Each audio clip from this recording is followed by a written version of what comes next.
Ron Foisey, Here. Mary Larson Marlowe, Here. Curtis Smithson, Here. Elise Mielowski, Here. Madhu Chandrasekhar, Here. did I miss anyone? Okay, thank you, staff. When I call your name, John Gelsich.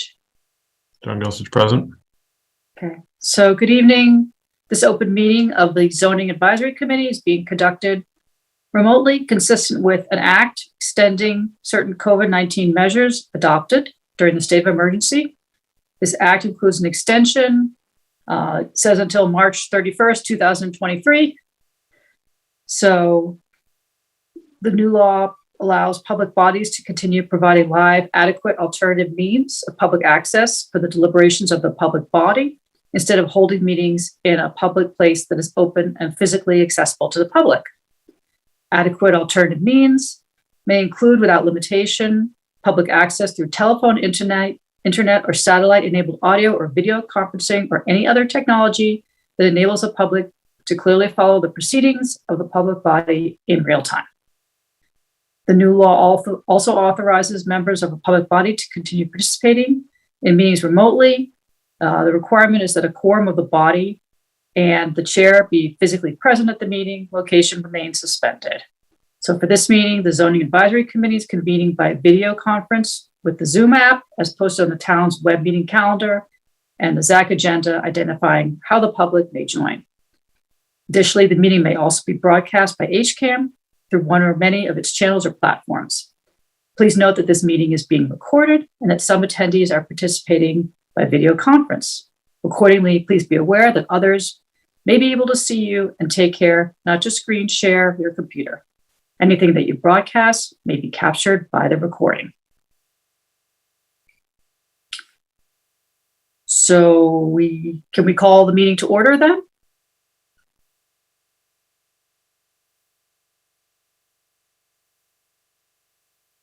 Yes, you can. Right.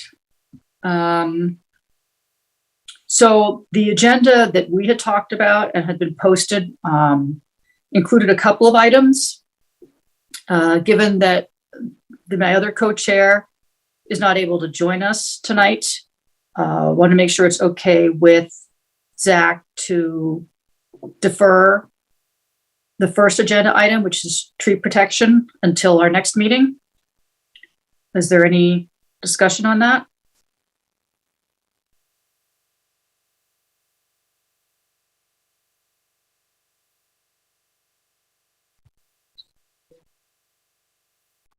Okay. John, do we need a vote in order to defer that item? Okay, so we'll defer that item. What's the next one on the agenda?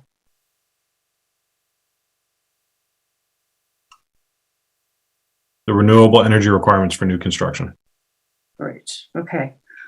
Sorry, everyone. I wasn't 100% ready to lead this.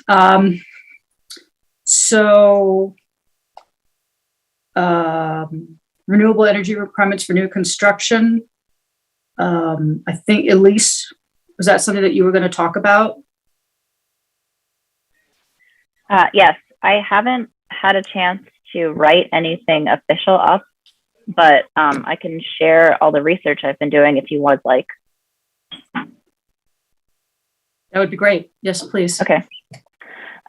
So last time I talked to you guys, I was telling you all about the California law that I had found, and Massachusetts actually has a bill that's modeled very similarly after the California one. So I was doing more research into that, and I actually was just able to find the actual bill to see the words and the terms that they use. But basically, the bill is to mandate rooftop solar on all new construction, residential and commercial.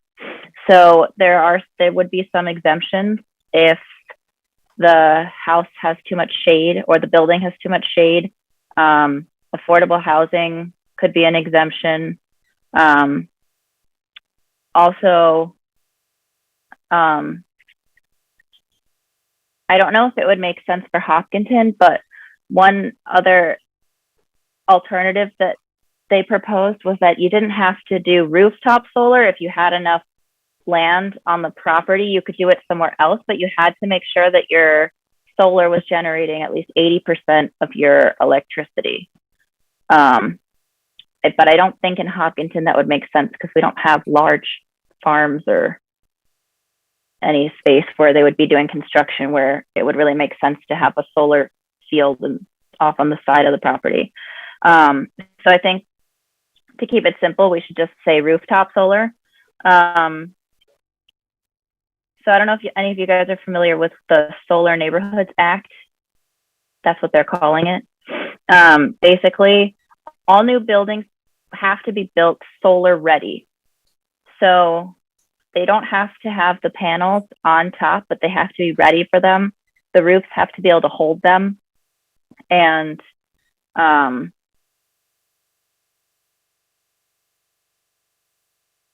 they said that the Department of Energy Resources is going to make amendments to the state building codes to ensure that all of this would be compliant.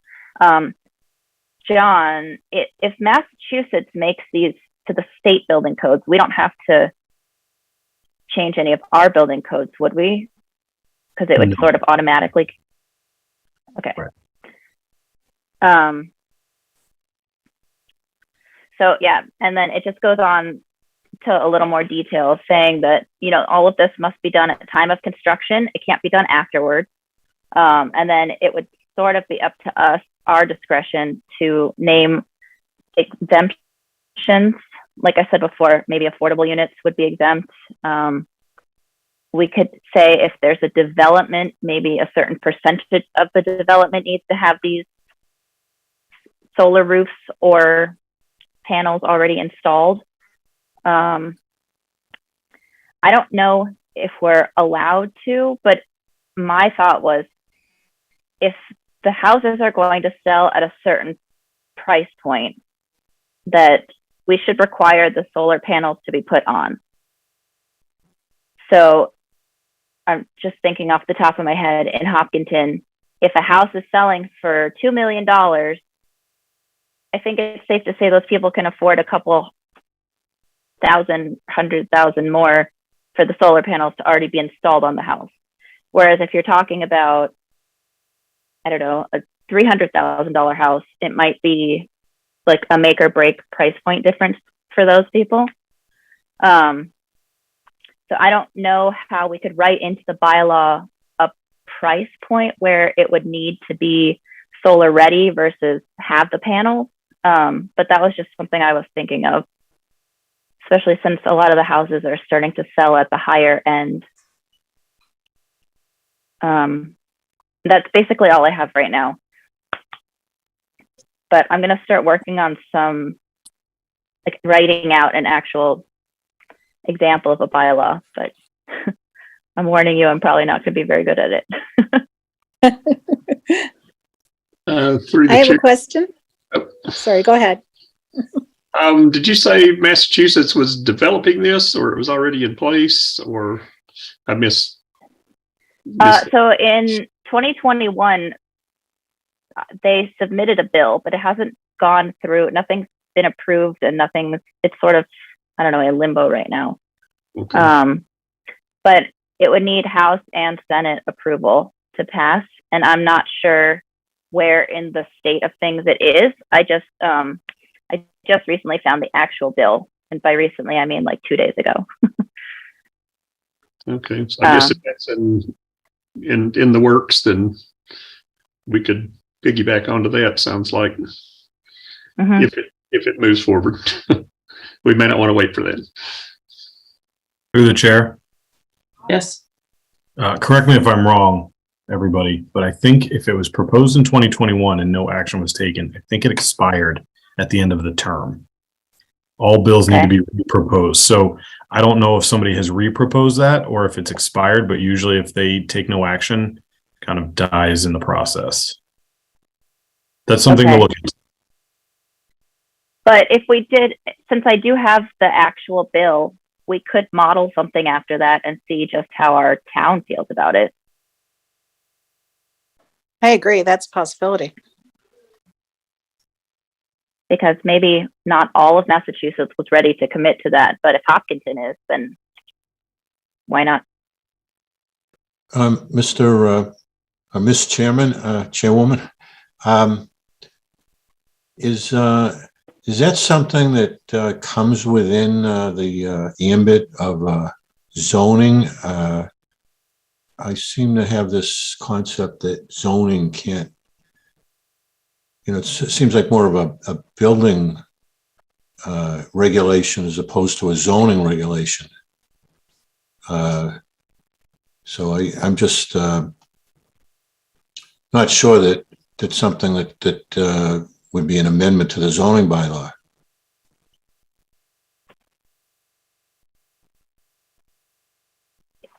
If I may. Sure. Go ahead. I believe it's called the stretch code. Is that the correct term, John? Or the stretch something? Basically says The stretch code is the building code. But it says that rooftop solar could be a zoning issue because it's technically on top of the building, not inside of the building. And also Massachusetts adapted that solar, I don't know the right way to say this. Basically, solar is exempt from any scrutiny or anything that would make it less likely to happen. Did I say that right, John? Yeah, kind of, yeah. So, the building code versus zoning code issue, there are plenty of things that we can regulate via zoning. It's on the outside of the building, like you said, Elise. So building code regulates outside and inside. Zoning can regulate the outside, but not the inside. So we can require commercial buildings to put solar on their roof if we wanted to. We could require residential to do that. Just like we can require driveways to be a certain length, and we can require EV parking spaces and all that kind of stuff. In terms of the second part of your question, which now I'm forgetting what it was.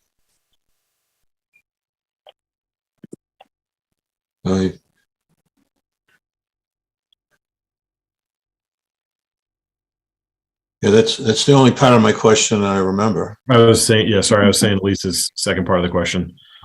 She had a question. The second part of the question was whether solar can officially not be stopped or blocked. Oh, right. Yeah. Thank you, Madhu. So solar basically has the same status as education and religious uses at this point in the state, where you can't unreasonably regulate it. You can regulate it, but you can't regulate it to the point where it can't be done. And the planning board has dealt with that in trying to essentially regulate ground mounted solar arrays. And we were told by the state that there's very, very little that you can do that you could have done previously that you can't do. So they're trying to encourage it. I don't know how that plays into on structure requirements. I don't see why it would be any different. But you can regulate. The long and short of it is you can regulate it, but the state has certain things in place to limit how much you can actually regulate it. Yeah, I mean, this kind of a zoning bylaw would not be a bylaw that prevents the building of solar panels. It would be something that would make it mandatory. So it's kind of different, I think.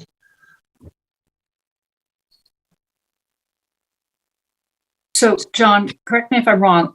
This discussion is to put a recommendation forward for the planning board to adopt, and so I think you need to draft a bylaw, or at least some kind of outline of a bylaw to present to the planning board.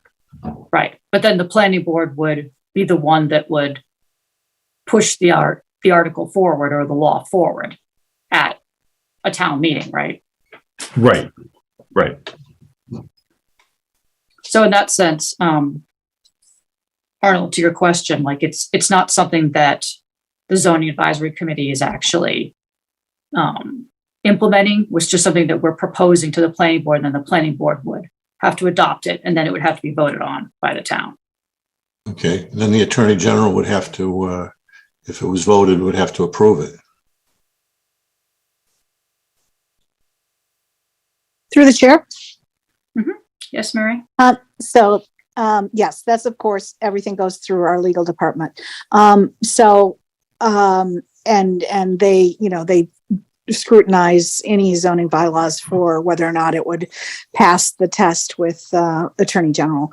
But yes, everything goes through that as well. So at this point, we're at a fairly preliminary stage. But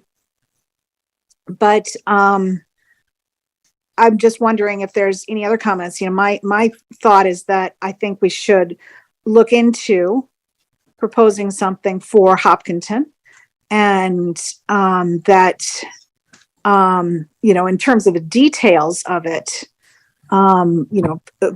obviously it could vary a great deal, but Elise, you were saying solar ready versus full solar. And, that I think we should discuss those points. I don't know if, when you draft a bylaw for us to review and discuss, if you could just put in options like that, so kind of the major options. And then like the price cutoff, or actually it would not, we wouldn't want to set a particular price, but because that would vary too much over the years. But we can discuss that, how to implement, if that's a feasible implementation strategy for limiting the use of that. So, but I think we should definitely look into it more. Yeah, through the chair. I guess I would say maybe we want to look at a size restriction or size limitations, because a much smaller house, which unfortunately we don't build in Hopkinton very often, would probably preclude, you wouldn't get a whole lot out of a smaller 1,200 square foot ranch. Probably wouldn't generate enough electricity to make a whole lot of difference. So I don't know if we could come up with some kind of square footage cutoff where it became feasible or not feasible. Just something to consider. If I may add to that, that's a more preferable also, because in a previous meeting we heard from I think some developers that because of the land value of Hopkinton being so expensive, the tendency is to go big houses versus small houses for the plot, right? So if the tendency is to go higher square foot, that's where we can try to tag some bylaws or something. That makes sense.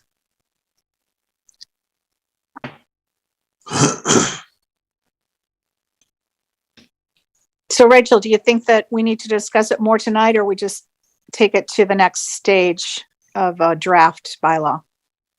So I'd like to have a little more discussion around solar ready versus solar actually installed. I'd love to hear some more feedback from Zach about whether solar ready for new construction is enough, or if they feel that there has to be solar on the rooftop of new construction, that the house has to be sold with solar set up, ready to go.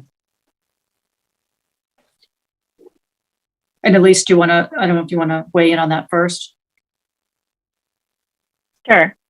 The biggest issue that I was having with being too aggressive and requiring solar for everything is I don't want it to become too much of a burden for developers or for the construction crews, because I've heard from lots of places that Hopkinton is a, quote, difficult town to work with sometimes. And we're implementing all this. Well, I mean, if it gets voted at town meeting, we will be implementing all these new affordable units that need to go in, and we're tightening up on a few other things. And I feel like if we just make everything very strict all at once, it might deter people or turn them away. And they'll be like, oh, why don't we just look at Westboro instead? For the chair? Yes, Mary?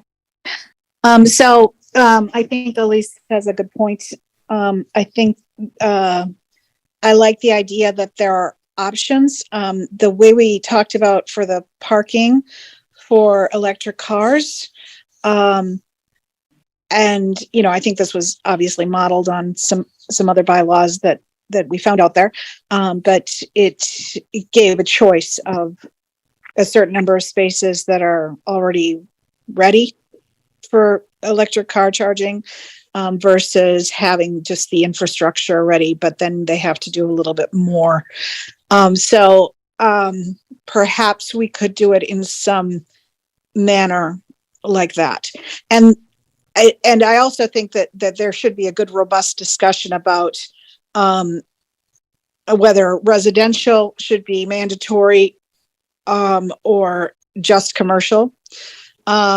Because, I really see very little reason not to mandate solar for commercial, rooftop solar for commercial. But I can definitely see some drawbacks to mandating it for residential, especially when we're dealing with affordable housing crises and stuff. So that's kind of the trade-off that I see. Through the chair. Yes, go ahead. Rachel, I really liked your idea of exploring the option of have it be solar ready, and that allows the potential buyer the option to get it added on at his choice and time rather than mandating it.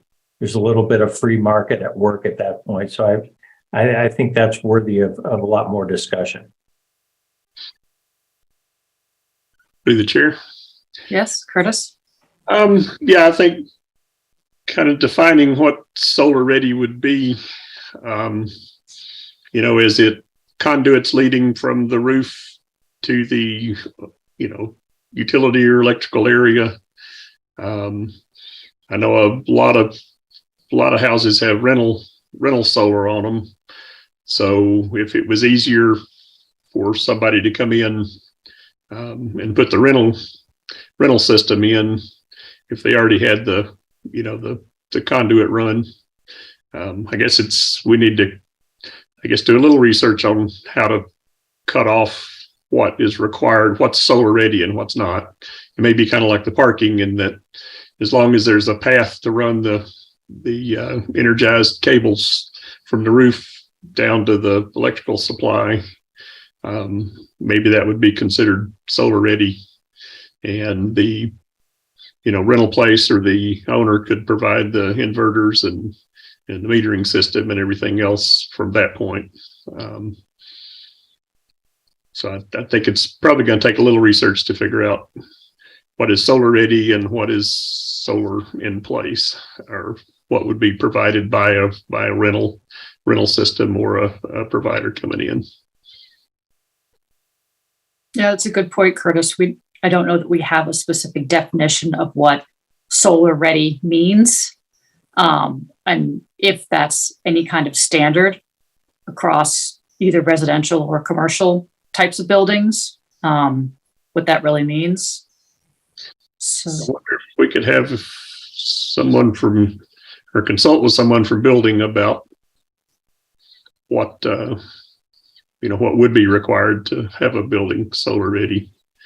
Talk to some of the inspectors or the Cudlick, I guess, might be.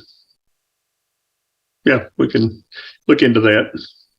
I could probably volunteer to reach out and see, talk to the building department about, what they would consider to be a point that we'd need to get to call something solar ready. Yeah, that would be great, Curtis, if you could take that on. I'd be very curious to hear about when something is solar ready, what the process would be for the residential or the commercial buyer from when they buy the property to what they get to as actually having solar be in use, what those steps are. It would be kind of nice to get an estimate also of what the cost would be to the new homeowner to actually implement solar when something is solar ready.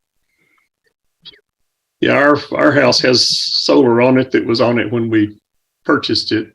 So basically we have the rooftop panels.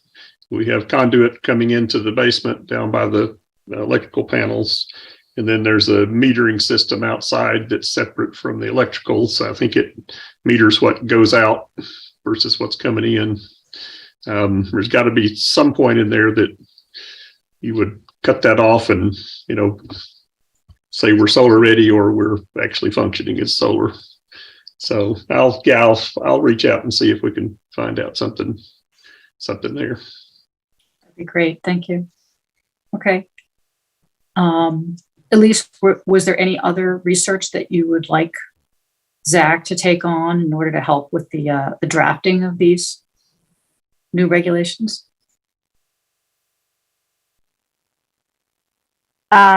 I can't think of any off the top of my head, but maybe I could send you an email if once I start getting an outline form and I start thinking of everything I need to cover.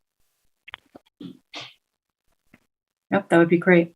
Okay, that's definitely, John, we can put that on the docket for, I don't know, a month, 2 months down the line.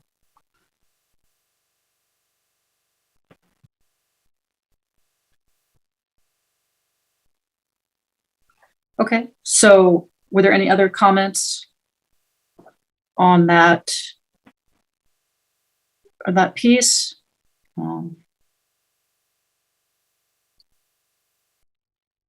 No, not here. Okay. All right, so I guess we can just kind of close that out.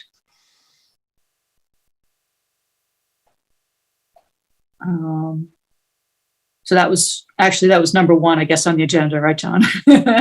That was the number one item. And Sorry, we moved it around. Yeah, we moved it around a little bit. Number two, the tree protection bylaw, we're going to defer that until our next meeting.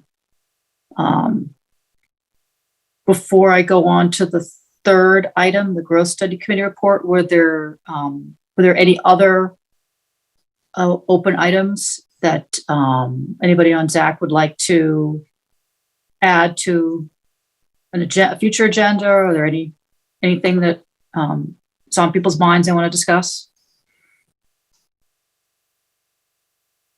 No? Okay, great. So moving on to the third item, the growth study committee report findings.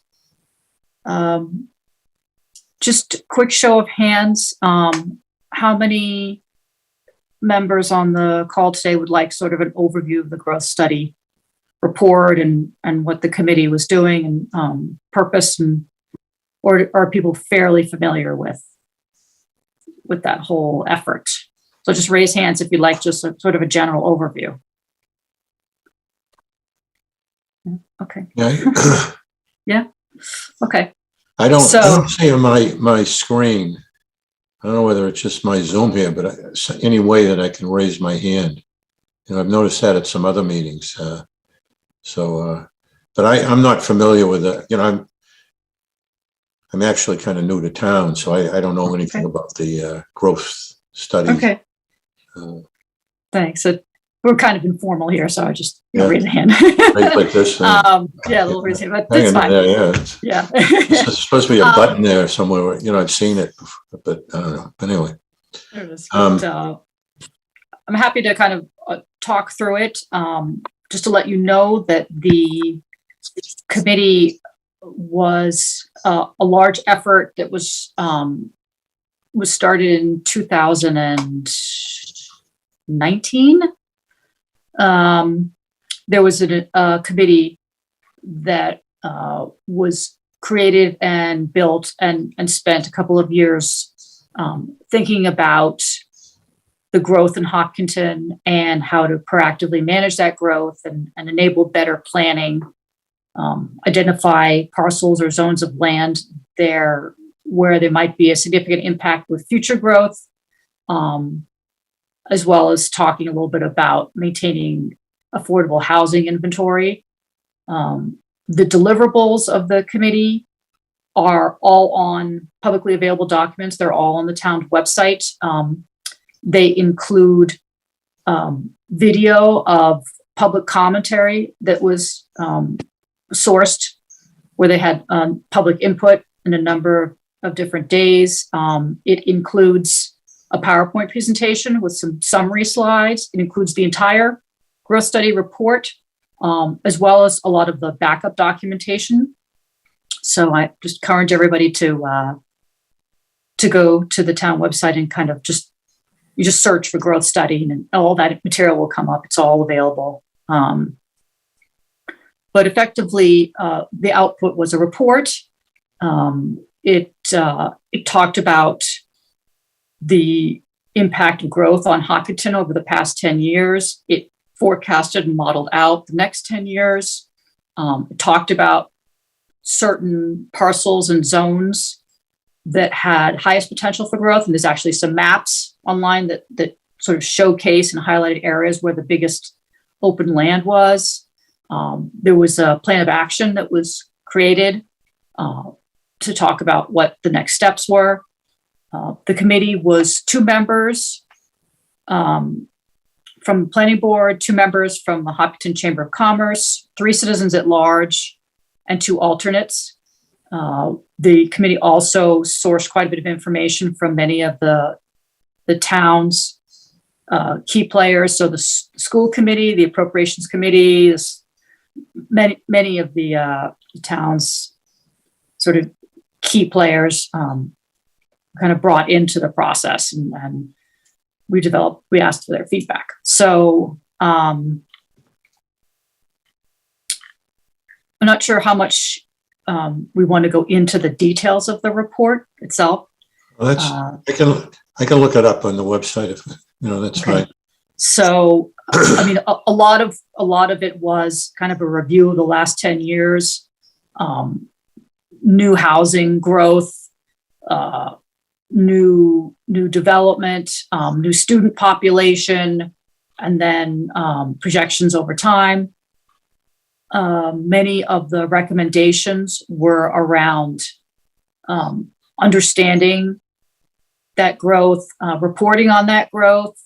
So a couple of the recommendations were for the town to have a dashboard set up that sort of tracked over time what was going on with the town. There was a recommendation to have an economic development officer. There were recommendations about different ways to sort of manage the next 10 years. Many discussions about what we call the downtown district, which is on the map. You can see, so that's the area near 135 and 85 where they cross. There was discussions about the 495 commercial zone. And there was discussion about the growth of the student enrollment. The committee compared Hopkinton's growth to a number of similar towns in the area. So it was fairly broad in terms of its scope and in terms of its recommendations. That's very high level overview.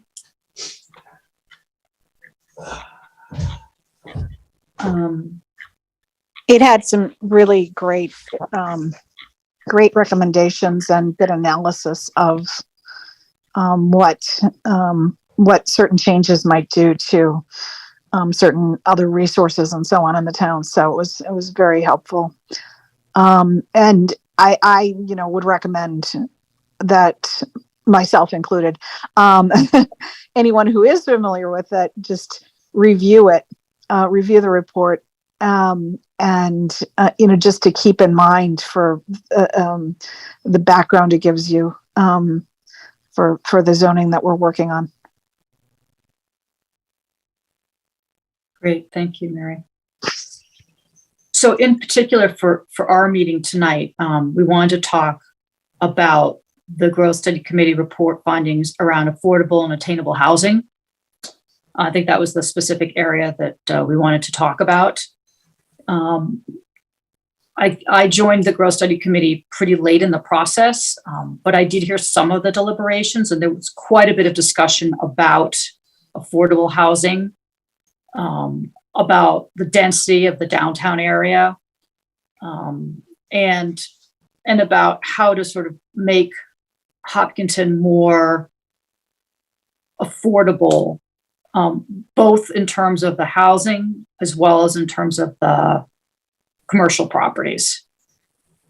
So there wasn't really any specific recommendation from the committee meeting other than there was a strong request for an economic development officer to be a full-time town employee to sort of support a lot of this work.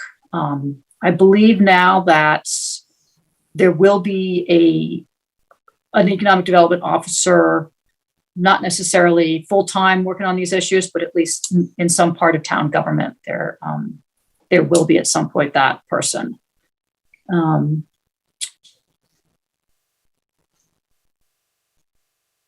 Other than that recommendation, everything else was sort of more of a discussion about affordable housing.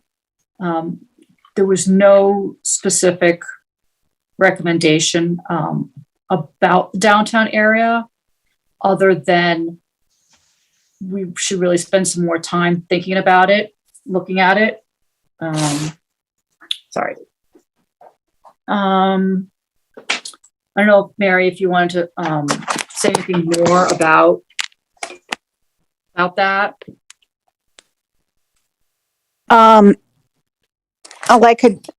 I don't know how much of this is related specifically to the Growth Study Committee findings, but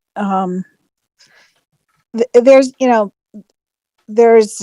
from planning board, there's a definite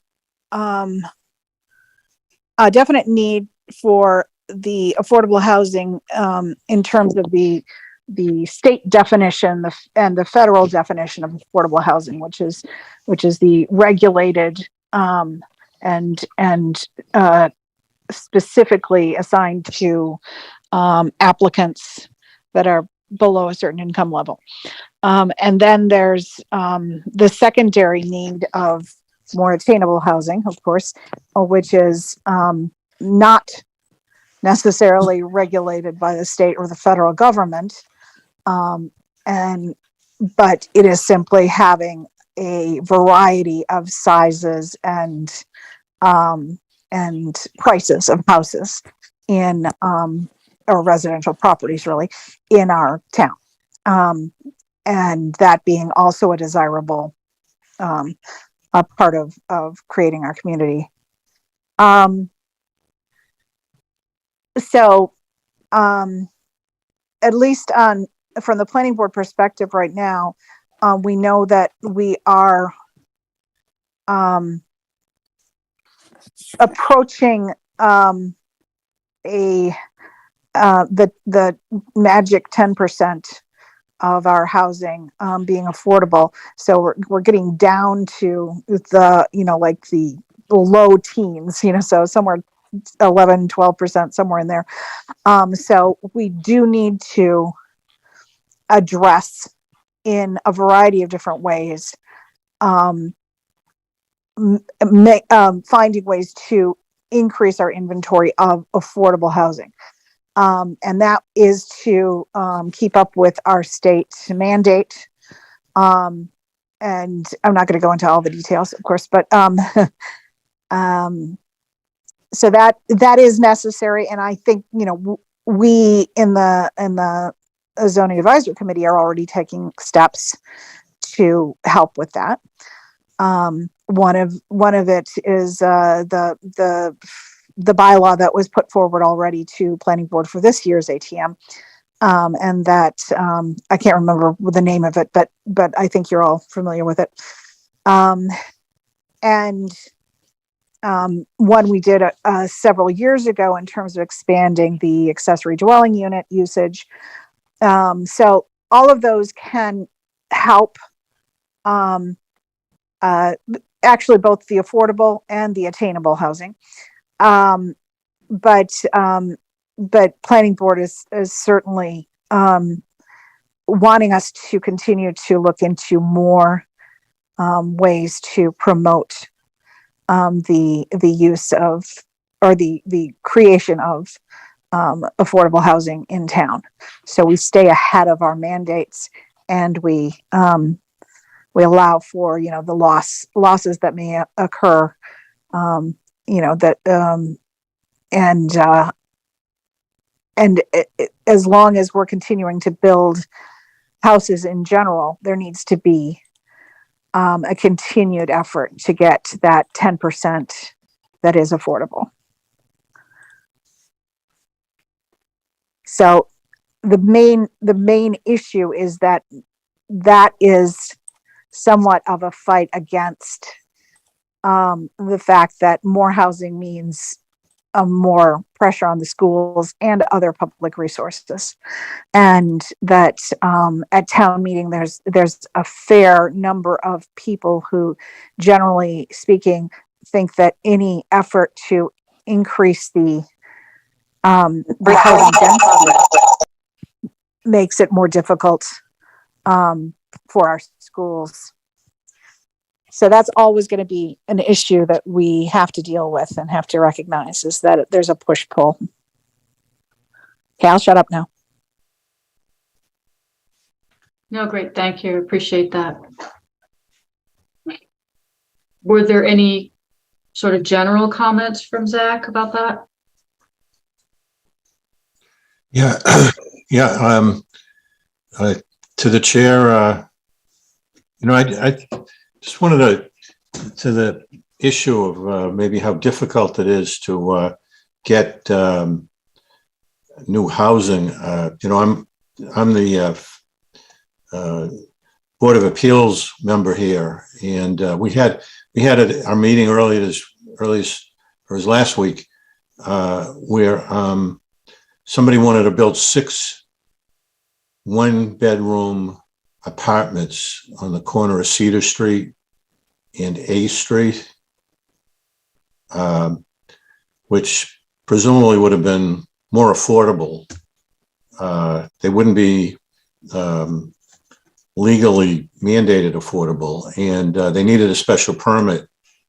And there were a lot of neighbors who showed up who were opposed to it. To me, it was kind of unfortunate. The Board of Appeals, it needed a 4-1 vote in favor, and it was 3-2 in favor, so it didn't pass. So we could have had, you know, 6 units, which sounds like that's what we're saying, that we'd like these kind of units to be in the town. But you know, I just thought I'd mention that. I don't know if Ron was at that meeting. I think he might have been there. I think he might have spoke. Yeah, I mean, it's the kind of development that would really help the whole downtown area to increase population density, to support the businesses and let people walk around downtown. But I think Elise brought it up earlier, is that some developers find that they have a hard time getting through things through some boards. So it's just another challenge.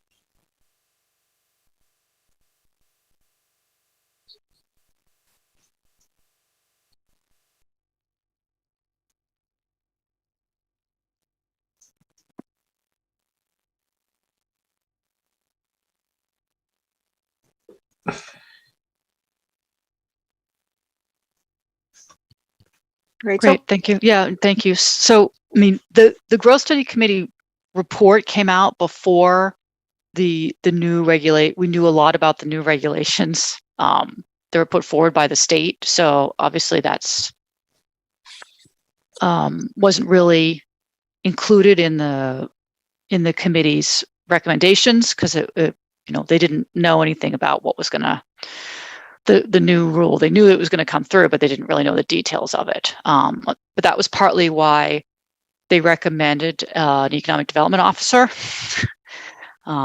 to sort of be an ongoing resource in the town for these kinds of questions. I guess the sort of the thought for Zach is that, is there something that we can propose to sort of support this attainable housing goal? Is there something that we can build on from the Growth Study Committee and say, and put forward a new regulation?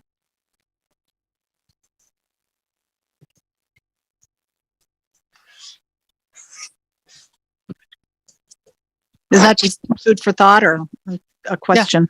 That's food. I mean, food for thought. Yep. Okay.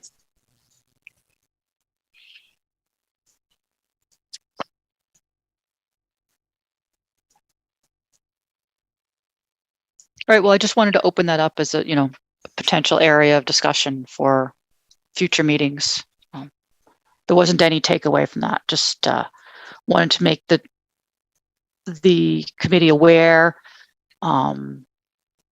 Recommend that you take a look at some of that information from the Growth Study Committee and sort of the details. And then we can circle back around and talk about potentially what we could propose from that. So I don't have any other points on that article. Just anything else that people want to add? Or John, anything that you want to add there? I was just going to say that, maybe we want to, instead of having something like the 6 small units having to go to appeals, if we could take a look at how the zoning is set up to where it might be something that wouldn't have to go through the appeals process. Maybe loosen some restrictions to permit that. I'm not sure how to approach that exactly, but Through the chair. Mm-hmm. I think, Curtis, it's because she was proposing a residential unit in the downtown business district. That's why the special permit was required. And I think there were a couple of setback issues as well.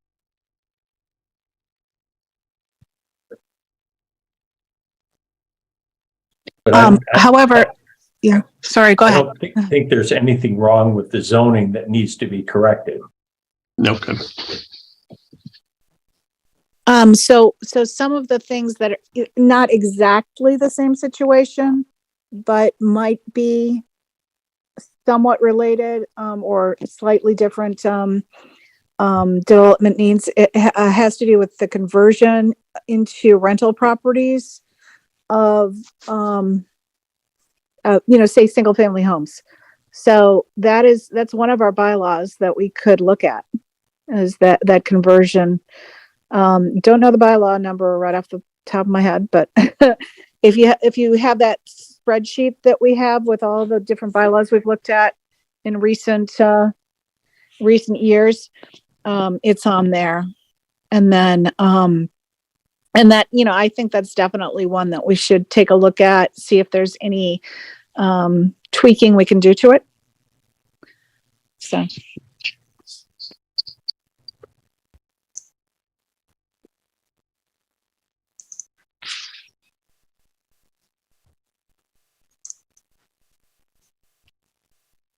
Great. Okay.